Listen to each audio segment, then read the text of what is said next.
नमस्कार, मैं हूं राजमोहन तिवारी। चिराग पासवान का एक वीडियो वायरल हुआ था और उस वीडियो में यह देखा जा रहा है कि चिराग पासवान अपने पिता के निधन के बाद जो शोक संदेश देने वाले थे उसका रिहर्सल कर रहे हैं। पहले आप वो वीडियो देखिए। अरे भाई, टेक्सचर अलग होते हैं हर किसी के बाल का। हर किसी के बाल का टेक्सचर तेरा खड़ा हुआ है कभी बाल? थोड़ा सा आगे। हाँ हाँ, 2 मिनट में खत्म करो। मैंने जो शुरू में बोला था ना फर्स्ट हाँ, वो वाला एकदम सही था। एकदम कुछ मत जाओ डिटेल, वो भी मत जाओ ना, उठा कुछ नहीं। हाँ हाँ, सीधे उसको समर्पित करो। हाँ, मैं एक काम करता हूँ, शुरू की लाइनें हैं ही, ठीक है। कट एडिट करेंगे भाई। एक सिंगल कैमरा ही शूट कर रहे हैं ना हम लोग। डबल कर दो क्या? Single camera. हाँ, क्योंकि वो कट भाई, ये रिमोट है, इसके लिए इतना पास आ ही गया तो रिमोट किसका है?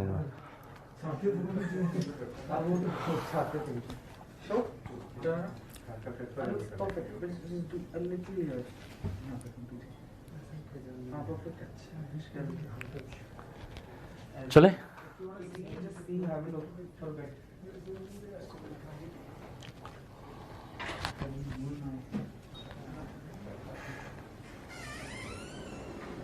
थे। आज़ादी के 75 साल के बाद भी बिहार को कहा जाता है कि अभी भी पिछड़ा प्रदेश है। And I lost the plot. फिर से करते हैं।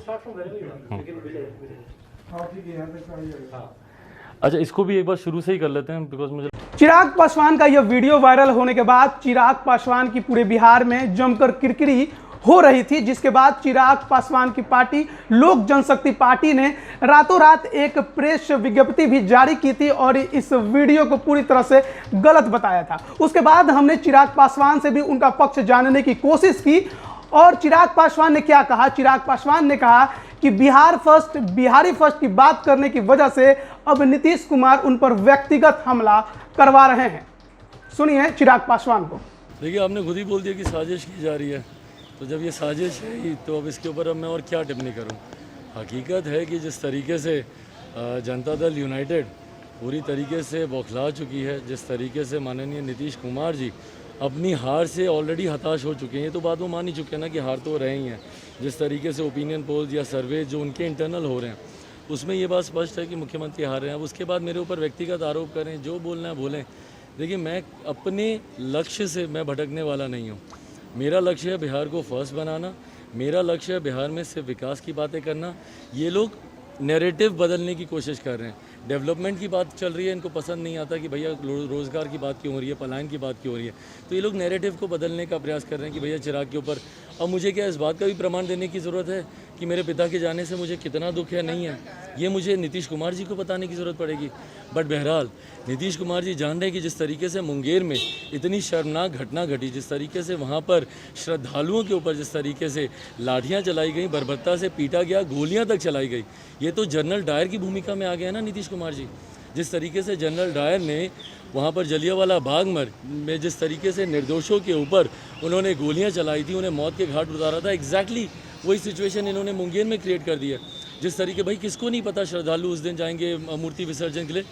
किसको नहीं पता था? सबको पता था। तो उसके बाद क्यों प्रशासन हाथ पर हाथ धरकर बैठा रहा? क्यों उन्होंने उचित व्यवस्था वहाँ पर नहीं की? जस्ट बिकॉज कि आपके एक बहुत ही रसूखदार सहयोगी की सुपुत्री हैं वहाँ की स्थानीय एसपी, इसीलिए उनके ऊपर कोई कार्रवाई नहीं होगी या इसीलिए उनको संरक्षण मिलता रहेगा नीतीश कुमार जी का, ये भी गलत है। और जिस जनरल डायर की भूमिका में नीतीश कुमार जी आए हैं, उनको भी इस बात का जवाब देना होगा कि वहाँ पर माता के श्रद्धालुओं के ऊपर गोली क्यों चली, उनको मारा क्यों गया, उसमें से एक मृतक की जान क्यों गई और बाकी जितने अस्पताल में वहाँ पर घायल हैं उसके जिम्मेदार कौन है? आज प्रधानमंत्री जी आ रहे हैं पटना में, सभा है उनकी, क्या लगता है, उम्मीद है कुछ बोलेंगे? बिहार के विकास के लिए ज़रूर बोलेंगे और मैं चाहता हूँ, मैं सुनना चाहता हूँ कि प्रधानमंत्री जी बिहार के विकास के लिए और क्या नई बातें यहाँ पर करते हैं। बट बहरहाल पुनः वो मेरे प्रदेश आ रहे हैं, उसके लिए मैं उनका स्वागत करता हूँ अपनी तरफ से, अपनी पार्टी की तरफ से। 2014 के बाद पहली बार एक ऐसा मौका है जहाँ पर वो मेरे प्रदेश आ रहे हैं और मैं उनसे राजनीतिक परिस्थितियों की वजह से मिल नहीं पा रहा, तो उनसे मिलना नहीं मिल पाना ज़रूर मुझे थोड़ा सा खलता है। बट बहरहाल प्रधानमंत्री जी का स्वागत मेरे प्रदेश। बिहार में भाजपा लोजपा के सरकार की बात करने वाले चिराग पासवान के वायरल वीडियो पर जदयू ने खूब मजा लिया है और उन पर कई बयानबाजियां देनी शुरू कर दी है। लेकिन चिराग पासवान ने जहां आज इस वायरल वीडियो पर कड़ी आपत्ति दर्ज की, इसके अलावा उन्होंने मुंगेर में हुए मूर्ति विसर्जन का जो झड़प है उस पर नीतीश कुमार को कटघरे में खड़ा कर दिया और उनसे कड़े सवाल पूछे हैं। इसके अलावा उन्होंने बिहारी फर्स्ट की जो मुहिम चला रखी है उस पर भी अपनी बयानबाजियां दी है और कहा है कि बिहार में बदलाव जरूरी है। सुबह सुबह जब आज प्रथम चरण का मतदान होना था उससे पहले भी चिराग पासवान ने लगातार 4 ट्वीट किए और उस सभी ट्वीट में एक ही हैशटैग आपको नजर आएगा, वो था बिहार नीतीश मुक्त, यानी नीतीश मुक्त बिहार। और क्या बिहार नीतीश मुक्त हो पाएगा ये तो खैर 10 नवंबर को पता चल जाएगा जब मतगणना होगी। लेकिन अभी चिराग पासवान नीतीश कुमार पर जिस तरह से पहले हमलावर थे अभी भी उसी तरह से लगातार उन पर हमला करते दिखाई दे रहे हैं। फिलहाल की खबर में इतना ही। खबरों में लगातार बने रहने के लिए चैनल को सब्सक्राइब करें, साथ ही बेल आइकन की घंटी जरूर दबाएं। धन्यवाद।